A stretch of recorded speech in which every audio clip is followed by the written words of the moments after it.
कारल्याची वेफर्स आपण हे करतो आहोत. तर फक्त मिठामध्ये थोडा वेळ असे वाळत ठेवायचे असतात, थोडं हडकायला, आणि मग नंतर असे तेलामध्ये हे घ्यायचे परतून. हे परतून होतात तोपर्यंत आणखी एक कारल्याची आपण भाजी करणार आहोत. त्याच्यासाठी बघा, हे आहे कांदा बारीक चिरलेला आणि कोथिंबीर, आणि हे थोडा लसूण चेचून घेतलेला आहे. ह्याच्यामध्ये आपण घालतो आहोत हे हळद,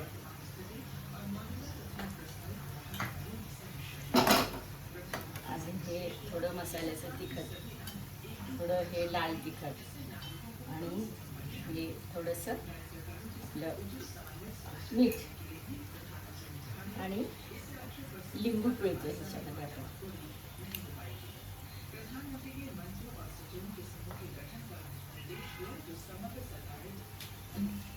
आता हे लिंबू पिळल्यानंतर ना थोडंसं आपण ह्याच्यामध्ये शेंगदाण्याचं कूट घ्यायचं असतं बरं का. आज मी हे खोबऱ्याचं कूट घालते ह्याच्यामध्ये, आणि हे मिक्स करून घ्यायचं असं छान.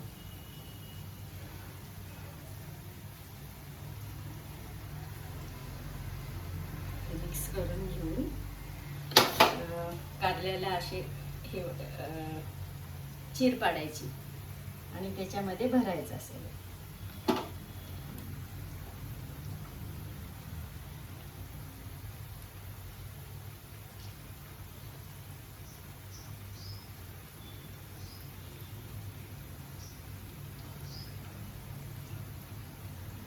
कारल्याच्या 3 भाज्या करतो आहोत आपण बरं का आज. एक वेफर्स आणि 2 प्रकारची भाज्या. आता हे असं मध्ये चीर पाडून ह्याला असं भरून घ्यायचं.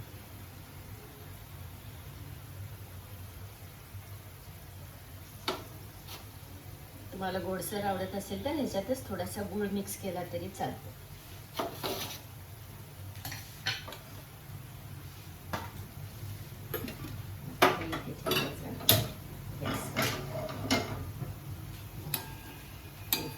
छान खरपूस तळून घ्यायचे वेफर्स.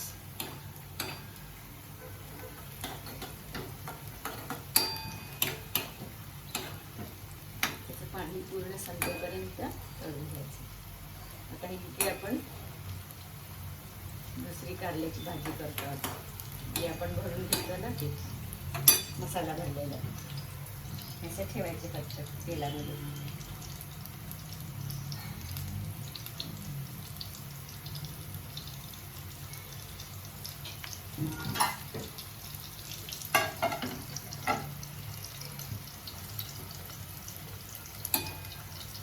आता हे कारले होत आहेत तोपर्यंत ना हे दाखवत आहेत मला. हे कारले जे आहेत असे चार पोळी करून ना चिंच दाखवते.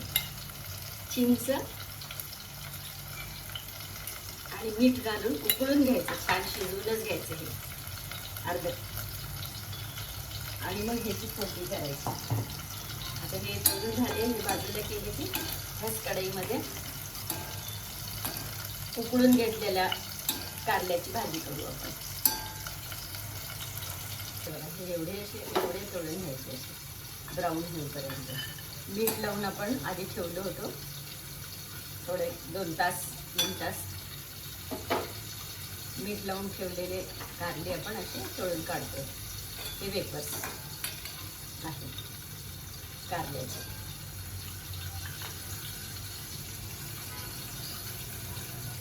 आता आपण उकळून घेतलेल्या कारल्याची भाजी करणार आहोत.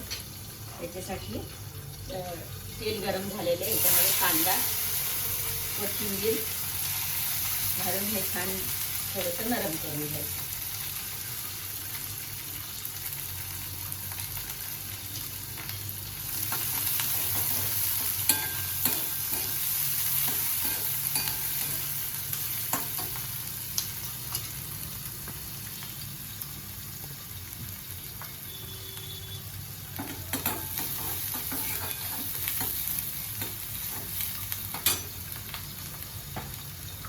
थोडं नरम झालेल्या कांद्यामध्ये हळद आणि दोन्ही तिखट टाकली, धने जिऱ्याचं तिखट आणि मसाल्याचं तिखट.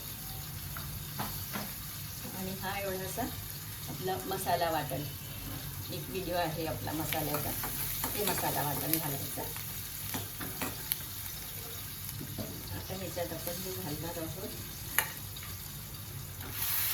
उकळून घेतलेले कारले, मीठ आणि चिंचेच्या सोबत जरा उकळून घेतलेले हे कारले. आता ह्याला थोडंसं लिंबू,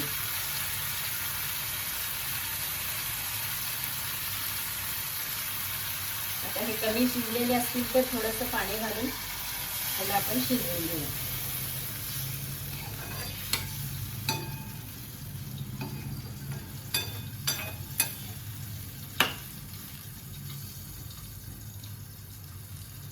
आणि शिजल्यानंतर त्याच्यात थोडंसं आपल्याला गूळ घालता येईल. पहा आपले 3 प्रकारचे भाज्या झाले, ते कारला फ्राय आणि हे कारला वेफर्स आणि हे कारल्याची भाजी. त्याच्यामध्ये थोडं शिजलं की गूळ घालायचं आहे, मग झाली भाजी. तुम्हाला हे तिन्ही पदार्थ कारल्याचे आवडले असतील तर लाईक सबस्क्राईब करा आणि कारल्याची भाजी करा.